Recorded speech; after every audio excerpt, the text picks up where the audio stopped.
Comments ప్రధానంగా ప్రభుత్వాలనేవి సరైనటువంటి పాఠశాలలు సరైనటువంటి వసతులు కల్పించడంతో పాటు వాళ్ళకి సరైనటువంటి విద్యాబోధన చేస్తే సరిపోతుంది. ఇలాంటి అదనపు సౌకర్యాలు కల్పించాల్సినటువంటి అవసరం లేదు.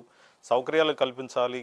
కేవలం ఒక పార్టీలు ప్రభుత్వాలుగా అధికారంలోకి వచ్చేటటువంటి పార్టీలు ఏవైతే ఉన్నాయో వాళ్ళు తిరిగి అధికారంలోకి రావడానికి ఇలాంటి పథకాలని స్కీమ్స్ని పెడతా ఉన్నారు. ఇది కరెక్ట్ కాదు. విద్యార్థుల్ని ఒక చదువు మీద కాకుండా తిండి మీద ధ్యాస మళ్లించే విధంగా ఉన్నాయి వీళ్ళ పథకాలు. కాబట్టి చదువు చెప్పడం కోసం నాణ్యమైనటువంటి విద్యను అందించాలి తప్ప ఉపాధ్యాయుల్ని ఆ రకంగా ఈ భోజనాల ఖర్చులు, అదేవిధంగా గుడ్లు ఎటుపోతున్నాయి, ఎవరు తిన్నారు, వాటి లెక్కలు రాయటం, ఇవన్నీ కూడా వాళ్ళకి కరెక్ట్ కాదు. చదువు చెప్పేటటువంటి ఉపాధ్యాయులకి ఇలాంటి పనులు కూడా చెప్పడం అవసరం లేదు. కాబట్టి ప్రభుత్వ పాఠశాలలు సరైనటువంటి విద్యను బోధిస్తే సరిపోతుంది, వాళ్ళని భవిష్యత్తు పౌరులుగా తీర్చిదిద్దితే సరిపోతుంది. కానీ ఇలాంటి సౌకర్యాలు అవసరం లేదన్న రీతిలో ప్రభుత్వాలను కూడా మరోపక్క విమర్శలు చేస్తూ గరికపాటి కామెంట్ చేశాడు. ఈ కామెంట్స్ మీద భిన్న వాదనలు కనిపిస్తూ ఉన్నాయి. అయితే ప్రధానంగా ఇప్పుడు మనతో పాటు ఈ అంశం మీద గరికపాటి నరసింహరావు చేసినటువంటి కామెంట్స్ మీద స్పందించడానికి డాక్టర్ రమేష్ కృష్ణన్ లైన్లో ఉన్నారు. రమేష్ కృష్ణన్ గారు సార్ నమస్కారం. నమస్తే అండి. ఈరోజు గరికపాటి నరసింహరావు గారు చేసినటువంటి కామెంట్స్ మీరు చూసే ఉంటారు, ఇప్పుడు కూడా మనం ప్లే చేయడం జరిగింది. దానికి సంబంధించి ప్రధానంగా ఆయన ఉద్దేశం అంటే పరమార్థం వేరే ఉన్నప్పటికి కూడా ఆయన చేసినటువంటి కొన్ని కామెంట్స్ మాత్రం బయట సోషల్ మీడియాలో ఒక వ్యతిరేక భావజాలాన్ని తీసుకెళ్లే విధంగా సర్క్యులేట్ అవుతా ఉన్నాయి. అనేక విమర్శలు కూడా గురవుతున్నటువంటి పరిస్థితి ఉంది. ప్రధానంగా ఆయన ఉద్దేశం ఏమంటారు? సార్ ఇక్కడ మామూలుగా గరికపాటి వారు ఈ విషయంలోనే కాదండి, ప్రతి విషయంలోనూ కూడా వారు ఏం చేస్తారంటే కొద్దిగా వ్యంగ్యాత్మకంగా బాణాలు సంధిస్తూ ఉంటారు. ఎవరే పని చేసినా కూడా ఇది డైరెక్ట్ గా చెప్పకుండా వారు ఈ విధంగా కొద్దిగా కటువుగా మాట్లాడినట్టుగా చెప్తూ ఉంటారు కొన్నిట్లో. ఎందుకంటే అలా నిర్మోహమాటంగా చెప్పడం అనేటువంటిది ఒక మంచి పద్ధతి అని ఆయన ఉద్దేశం. అది కొంతమందికి నచ్చవచ్చు, కొంతమందికి నచ్చకపోవచ్చు. కానీ ఇక్కడ ప్రధానంగా మనం చూస్తే పిల్లలకి తిండి పెట్టద్దు అనేటువంటి మాట మనం హైలైట్ చేస్తున్నాం తప్పితే ఒరే పిల్లలకి చదువు ఎందుకు రావట్లేదు అన్న మాటల గురించి పట్టించుకోవట్లేదు ఎవరు కూడా. అందరూ కూడా సోషల్ మీడియాలో మీరు చెప్తున్నట్లు వాళ్ళ వాదనలంతా ఎట్లా ఉన్నాయంటే, ఏమండి మీ కడుపు నిండింది, మీ బాగా హాయిగా తిన్నారు, పిల్లలకి ఏమో తిండి పెట్టక్కర్లేదా, వాళ్ళు చదువుకోక్కర్లేదా, వాళ్ళకి ఏమో దిక్కు దివాణా లేదు కదా, అలాంటి వాళ్ళ గురించి మీరు మాట్లాడతారు, డబ్బులున్న వాళ్ళ గురించి మాట్లాడరా, ఇది అది అని చెప్పి మాట్లాడుతున్నారు. ఇవన్నీ కూడాను ఆయన డబ్బున్న వాళ్ళని గురించి కూడా ఎన్నో తిట్లు తిట్టిన సందర్భాలు ఉన్నాయి, అవి ఉన్నాయి, ఇవి ఉన్నాయి. కాబట్టి మనం ఊరికినే ఆయన ఇది కేవలం ఈ ఉద్దేశంతోనే చెప్పారు అనేటువంటి మాట కరెక్ట్ కాదేమో నా ఉద్దేశము. ఎందుకంటే పిల్లలకి ప్రధానంగా ఒక స్కూల్కి వెళ్ళిన తర్వాత కావాల్సింది చదువు అండి. ఇవాళ గవర్నమెంట్ ఏం చేస్తోందంటే ఇదే ఉపాధ్యాయులని ఆ పనికి వేస్తోంది. నిజంగా పిల్లలకి తిండి పెట్టాలన్న ఉద్దేశం ఉన్నప్పుడు దానికి తగినటువంటి ఏర్పాట్లు చేయొచ్చు కదా. ఒక క్యాటరింగ్ అసిస్టెంట్లనో ఇంకొకళ్ళనో ఎవరినో వాళ్ళు నియమించవచ్చు కదా. వాళ్ళకి నియమించి వాళ్ళకి ఈ పనులు అప్పగిచ్చారంటే ఆ పనులు వాళ్ళు చూసుకుంటారు. పిల్లలకి తిండి పెట్టే పని వాళ్ళు చూస్తారు. టీచర్లు ఏమో చక్కగా పాఠాలు చెప్పచ్చు కదా. ఇవాళ మీరు ప్రైవేట్ స్కూళ్ళల్లో చూడండి, ప్రైవేట్ స్కూళ్ళల్లో లేవు కదా మరి అట్లాగా మధ్యాహ్న భోజన పథకాలు ఏం లేవు అక్కడ. మరి అక్కడికి పోయి పిల్లలు చదువుకునే వస్తున్నారు కదా బాగానేను చక్కగాను. మరి అలాగనే ఇక్కడ కూడాను చదువు మీద ఎక్కువ శ్రద్ధ పెట్టండి అని చెప్పటానికి వారు ఈ సందర్భంలో ఈ మాటలు ఉపయోగించి ఉంటారేమో నా ఉద్దేశం. మీరు అన్నట్టుగా అంటే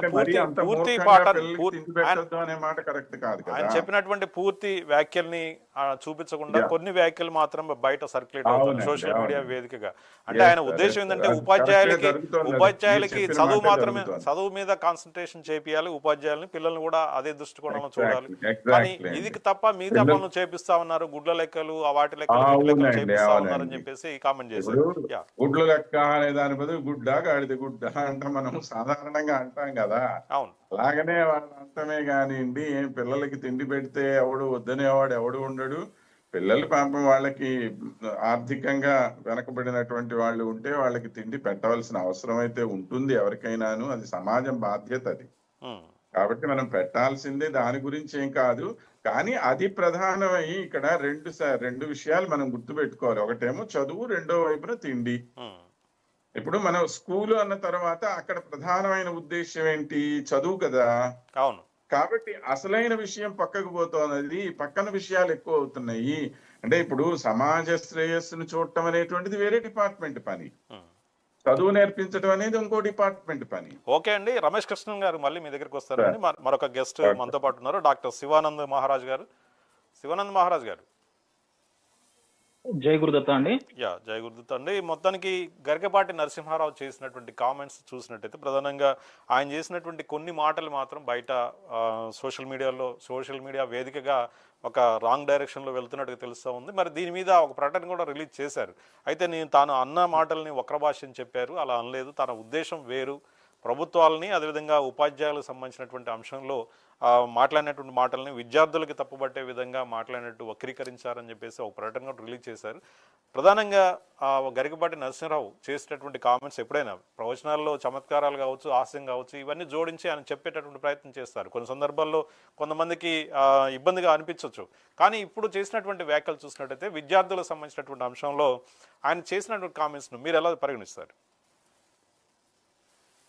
వాస్తవానికి ఇప్పుడున్న ఈ జనరేషన్ లో ఎవరికి ఏ విధంగా చెప్పాలో ఆ విధంగా స్పష్టంగా ఒక ప్రవచకర్తగా చెప్పడం అది కేవలం గరికపాటి వారికి మాత్రమే సాధ్యమవుతుంది. మన చాగంటి కోటేశ్వరరావు గారైనా గరికపాటి వారైనా మన 2 ఇతర తెలుగు రాష్ట్రాల ఏవైతే ఉన్నాయో వీరికి ఒక సర్టైన్ నాలెడ్జ్ మన సనాతన ధర్మం మీద కానీ లేదా సమాజం పట్ల ఒక జ్ఞానం కానీ ఇవ్వాలంటే వాళ్ళకి తర్వాతనే ఎవరైనా, వాళ్ళకి సరిసమానమైన వాళ్ళు ఎవరు లేరు, అది అందరికి తెలిసిన నగ్న సత్యం. కానీ వారు ఏదైతే మాట్లాడతారో అది కొంచెం ముఖ్యంగా కొంచెం మాట్లాడడం జరుగుతుంది అలా కఠినంగా. అది కొంతమందికి నచ్చదు, కొంతమందికి అర్థం కాదు. అది అర్థం కాక వారి మీద విమర్శించడం అది కామన్. ఇప్పటి అభిప్రాయం గరికపాటి వారు చెప్పింది వారి అభిప్రాయంతో వాళ్ళు ఏదైతే చెప్పారో అది వారి పరంగా అది కరెక్టే. వాస్తవానికి వారు ఏది చెప్పినా వాస్తవమే. ఎందుకంటే ఏ ప్రవచనకర్త అయినా ఏ యొక్క జ్ఞాని అయినా తప్పుడు ప్రచారం చేయడు. ఆయన మా దృష్టిలో ఎప్పటికీ జ్ఞానియే. ఆయన సరస్వతి.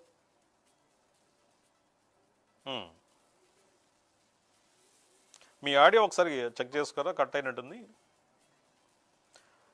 యా, ఓకేనండి. రమేష్ కృష్ణన్ గారు, యా రమేష్ గారు, ఇప్పుడు ప్రధానంగా అంటే చాలా సందర్భాల్లో ఆయన పేదలను ఉద్దేశించి కావచ్చు, పేద విద్యార్థులను ఉద్దేశించి కావచ్చు, సహాయం చేయాలి, వాళ్ళకి అందుబాటులో ఉండాలి, దేవుడు కూడా వాళ్ళకి అండగా ఉంటాడు, వాళ్ళ పక్షాన ఉంటాడని చెప్పేసి చాలా సందర్భాల్లో చెప్పినటువంటి పరిస్థితులు ఉన్నాయి. కానీ ఇప్పుడు చేసినటువంటి కామెంట్స్ కూడా ప్రభుత్వాలు చేయాల్సినటువంటి పని వాళ్ళకి చక్కటి విద్యను అందించాలి, పాఠశాలలో సౌకర్యాలు కల్పించాలి తప్ప ఇలా భోజనాల పేరుతోని ఉపాధ్యాయుల్ని డైవర్ట్ చేయడం, అదేవిధంగా భోజనాల కోసమే ప్రధాన ఎజెండాగా పెట్టుకొని చదువును పక్కన పెట్టడం సరైంది కాదు. మరి తిరిగి వాళ్ళు అధికారంలోకి రావడానికి ఈ రకంగా ప్రభుత్వంలో ఉన్నటువంటి పార్టీలు కావచ్చు, మిగతా పార్టీలు కావచ్చు, రాజకీయ పార్టీలు చేసినటువంటి ప్రయత్నాలు తప్పు అని చెప్పేసి ప్రయత్నం చేశాడు. దానికి సంబంధించినటువంటి కామెంట్స్ ఇప్పుడు వక్రభాషంలో ముందుకెళ్తున్నటువంటి పరిస్థితి. అయితే ఈ నేపథ్యంలో మరి అసలు ప్రధానంగా ప్రవచనాల్లో ఎప్పుడో కూడా ఆయన చతురత కావచ్చు, ఆయన హాస్యం కావచ్చు, ఇవన్నీ కూడా జోడించి చెప్పేటటువంటి ప్రయత్నం జరుగుతూ ఉంటుంది. ఇప్పుడు మాత్రం ఎందుకు ఈ రకంగా ఒక వక్రభాషంలో వెళ్తున్నాయి అంటారు? సార్, వక్ర భాషల్లో వెళ్తున్నది అని అంటే తీసుకునే వాళ్ళ పద్ధతిని బట్టి ఉంటుంది, అంతకుమించి ఇంకేం లేదండి. ఆ తీసుకునే వాళ్ళు ఏంటంటే ఎప్పుడు ఏదో సెన్సేషన్ క్రియేట్ చేద్దాం అనే ఉద్దేశంతో ఎక్కడన్నా ఒక మాట తప్పుగా దొరుకుతుందేమో అని ఎదురు చూస్తూ ఉంటారు. ఈ మధ్య చాలా విషయాల్లో, కేవలం వీరి విషయంలోనే కాదండి, చాలా మంది పెద్దవాళ్ళ విషయంలో ఇట్లాంటివే చాలా చాలా అనరాని మాటలు, చాలా నీచ స్థాయికి దిగజారి మరీ మాట్లాడినటువంటి సందర్భాలు కూడా ఉన్నాయి. ఎందుకంటే ఇప్పుడు ఒక మనిషి మాట్లాడేటువంటి సందర్భంలో ఒక్కొక్కసారి తాను చెప్పదలుచుకున్నటువంటి విషయాన్ని కొద్దిగా కటువుగా చెప్పే ప్రయత్నం చెయ్యొచ్చు. ఎందుకంటే అలా చెప్పకపోతే ఎదుటి వాళ్ళు అసలు ఆ మాట వినరు. మీరు మృదువుగా నెమ్మదిగా చక్కగా వెనపూసినట్టు చెప్తూ ఉంటే వినేవాళ్ళు ఎక్కడ వింటారు చెప్పండి. అందుకని ఒక్కొక్కసారి కొద్దిగా కటువుగా మాట్లాడి ఉంటే ఉండొచ్చు. అంటే వాళ్ళు మాట్లాడిన మాట అన్నిట్లోనూ కూడా ఏదన్నా కటువు అనేటువంటి మాట ఏదన్నా ఉందంటే ఏదో శోభన పెళ్లి కొడుకులా కూర్చుంటాడు అనేటువంటి ఒక మాట ఉంటే ఉన్నదేమో. కానీ మిగతా వాటన్నిటి యొక్క ఉద్దేశం మాత్రం చాలా చక్కగా అన్ని సరిపోయేటువంటి మాటలే, వాళ్ళ సమాజంలో జరుగుతున్నటువంటి పరిస్థితులకు అనుగుణంగా వారు మాట్లాడినటువంటి మాటలే ఇవంతా కూడా. కానీ ఇంతకు ముందు ఎన్నో సందర్భాల్లో వారే ఏమిటి ఇంటి ముందుకు ఎవరన్నా బీదవాళ్ళు కూరగాయలు అవి అమ్మటానికి వస్తే వాళ్ళ దగ్గర బేరాలు ఆడొద్దని చెప్పి, అలానే ఆవుల్ని వాటిని తీసుకొని వస్తే వాటి మీద మీరు పట్టుగుడ్లు వస్త్రాలు ఇవన్నీ వేయమని చెప్పి, ఇట్లా ఎన్నెన్నో సందర్భాల్లో పేదవాళ్ళకి వాళ్ళకి సహాయం చెయ్యమని చెప్పారు. కానీ ఎప్పుడు కూడా వాళ్ళకి పేదవాళ్ళంటే ఆయనకి ఏదో ఏకీభావం ఉన్నట్టు, వాళ్ళని అసలు పట్టించుకోకుండా ఉన్నట్లుగా, ఏదో కడుపు నిండిన మాటలు మాట్లాడుతున్నట్టుగా మాట్లాడటం అనేటువంటి సరికాదు అని నా ఉద్దేశం. ఎందుకంటే ఇక్కడ ప్రధాన ఉద్దేశం మనకి చదువు అయినప్పుడు అది నెరవేరట్లేదే అనే ఒక ఆవేదన అందరిలో ఉందండి. అవును, ఆయనలోనే కాదు. ఎందుకంటే ఇప్పుడు కోట్లాది రూపాయలు గవర్నమెంట్లు ఖర్చు చేస్తున్నాయండి చదువు మీద. కానీ ప్రభుత్వ పాఠశాలలు ఎంతవరకు సక్రమంగా ముందుకు వెళ్తున్నాయి చెప్పండి. ఇప్పుడు నేను ఇదే మాట ఇట్లానే మాట్లాడాను, రేపు దీని మీద ఇంకోళ్ళు కాంట్రవర్సీ చేయొచ్చు. ఏమి మీరు ప్రైవేట్ స్కూల్ వాళ్ళు ప్రభుత్వం స్కూళ్ళ ఇవే అవే అని మాట్లాడచ్చు. కానీ మనం చూస్తే వాస్తవానికి జరుగుతోంది అదే. ఇప్పుడు ప్రభుత్వ పాఠశాలలో బ్రహ్మాండమైన టీచర్లు ఉంటారు, అందరూ బాగా మెరిట్ లో సెలెక్ట్ అయినటువంటి టీచర్లు అక్కడ ఉంటారు. అలాంటి టీచర్లు అందరూ ఉన్నప్పుడు అలాగా మంచి వాళ్ళకి కావాల్సినంత గ్రౌండ్లు ఉంటాయి, పెద్ద పెద్ద బిల్డింగ్లు ఉంటాయి, ఫర్నిచర్ ఉంటుంది, అన్నీ ఉంటాయి వాళ్ళ దగ్గర. కానీ ప్రభుత్వ పాఠశాలల కన్నా ప్రైవేట్ పాఠశాలలో విద్యార్థులు ఎక్కువగా మార్క్స్ సంపాదించుకుంటున్నారు, బాగా పైకి వస్తున్నారు లైఫ్ లో. ఎందుకు వస్తున్నారు? కారణం ఏమిటి? అంతా బాగున్నప్పుడు ఎందుకు జరగట్లేదు అనేటువంటి ఆవేదన ప్రతి వాళ్ళల్లో ఉంది. అది ఈవెన్ మినిస్టర్లే ఎన్నోసార్లు చెప్పారు ఈ విషయాల్ని. ఏమ్మా అన్ని ప్రొవైడ్ చేస్తున్నాం మేము, ఎందుకు మన పాఠశాలలో పిల్లలు జారట్లేదు, ఎందుకు మన దగ్గర పిల్లలు బాగా పైకి రావట్లేదు అనేటువంటి మాట. మరి అదే ప్రైవేట్ స్కూళ్లలో చూస్తే ఇరుకిరుకు గదుల్లో కూర్చోబెట్టి చదివిస్తున్నారు. ఏమండి, వీళ్ళ దగ్గర ఉన్నటువంటి క్వాలిఫైడ్ టీచర్లు వాళ్ళ దగ్గర లేరు. ఇన్ని రకాల ఇబ్బందులు ఉన్నా కూడా వాళ్ళ దగ్గర చదివినటువంటి పిల్లలు పైకి వస్తున్నారు, గవర్నమెంట్ దగ్గర రావట్లేదు. కారణాలు ఏంటి అని అంటే ఏవేవో, ఇప్పుడు ఏదో కర్ణుడు చావుకు 10 రకాల కారణాలు అన్నట్లుగా దీనికి అన్నిటికీ రకరకాలైనటువంటి కారణాలు ఉన్నాయి. వాటిల్లో ఒక కారణం వారు. శివానంద్ మహారాజ్ గారు, ఇప్పుడు రమేష్ గారు చెప్పినట్టుగా అంటే ప్రభుత్వ పాఠశాలలో ఫలితాలు కూడా చాలా తక్కువగా ఉంటున్నాయి, ప్రైవేట్ పాఠశాలతో పోలిస్తే చాలా తక్కువ మొత్తాలు నమోదవుతూ ఉన్నాయి.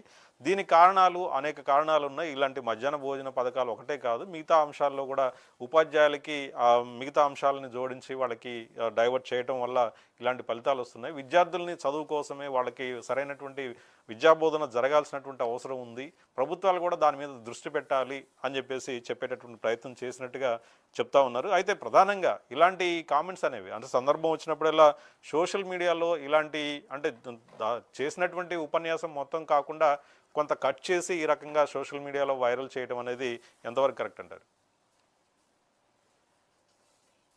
అవునండి, ఈ మెసేజ్ మాకు కూడా వచ్చింది, చూసాము.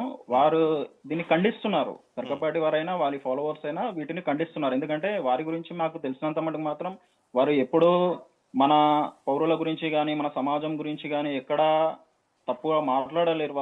వాళ్ళు ఏదైతే మాట్లాడారో దానికి కొంచెం నెగిటివిటీ జోడించి వీళ్ళు సోషల్ మీడియాలో పెట్టి కొంచెం వారి గురించి చెడు ప్రచారం చేస్తున్నారని మాకు ఇలా తెలిసింది. మాకు తెలియడం అనే కాదు, వారి గురించి మాకు తెలిసింది ఏంటంటే వాళ్ళు మాత్రం ఎప్పుడు చెడు ప్రచారం మాత్రం చెయ్యరు. వాళ్ళు చేసింది ఎంతో గొప్ప విషయాలు ఉన్నాయి. వాళ్ళు నాకు తెలిసిన కాడికి చిన్న వయసు నుంచి చూస్తున్నాను వారి గురించి నేను చాలా గొప్పగా విన్నాను, గొప్పగా చూస్తాను. వాళ్ళు ఈ యొక్క సమాజాన్ని వృద్ధి చెందడానికి మాత్రమే వాళ్ళ యొక్క జ్ఞానాన్ని మనకు పంచడం జరిగిందే గాని ఎప్పుడూ అవహేళన కానీ వాటిని కానీ ఏమి చేయలేరు. అది చూసిన వారికి వాళ్ళ మనోభిప్రాయాలకు ఆ విధంగా కనిపించవచ్చు, వాళ్ళకి అర్థం కాక. కానీ వాళ్ళు ఎక్కడ మనల్ని అవమానించే విధంగా మాట్లాడలేరు. ఎందుకంటే ఒక సహజ భాషతోటి ఒక సహజ మాట్లాడతారు. ఎందుకంటే మనకు అర్థం కావడానికి ఒక సహజ భాషతోటి హాస్యపదంగా మాట్లాడుతూ ఉంటారు. ఎందుకంటే కొంతమంది ప్రవచనకర్తలు ఎట్లా ఉంటారంటే కూర్చొని అక్కడ వినేవాళ్ళు వినుకుంటా కొంచెం బోరింగ్ గా ఫీల్ అవుతుంటారు. వాళ్ళని కొంచెం హాస్యపదంగా వాళ్ళ అక్కడనే కూర్చొని ఆ ఒక ప్రవచనాలు వినడానికి కొంచెం హాస్యపదంగా వాళ్ళు ప్రవచనించడం ఇట్లా జరుగుతుంది కొంతమంది జ్ఞానుల పరంగా. అంతేగాని వాళ్ళు ఏదో మనల్ని కించపరిచిన విధంగా హాస్యంగా మనల్ని ఎక్కడనో ఎగతాళి చేసిన విధంగా మాట్లాడుతున్నారు అనుకోవడం అది మన యొక్క అభిప్రాయం. అంతేగాని వాళ్ళు ఎక్కడ మనల్ని హాస్యపదంగా చూడరు, ఎక్కడ మనల్ని కించపరిచే విధంగా ఉండరు. సమాజం వాళ్ళు వచ్చిందే, వాళ్ళు జ్ఞానులు అయ్యిందే సమాజాన్ని ఉద్ధరించడానికి. సమాజాన్ని కించపరిచి వాళ్ళకి ఏం చేస్తారండి? అదంతా ఎవరైతే వాళ్ళకి అగెనిస్ట్ గా ఉన్నారో అగెనిస్ట్ గా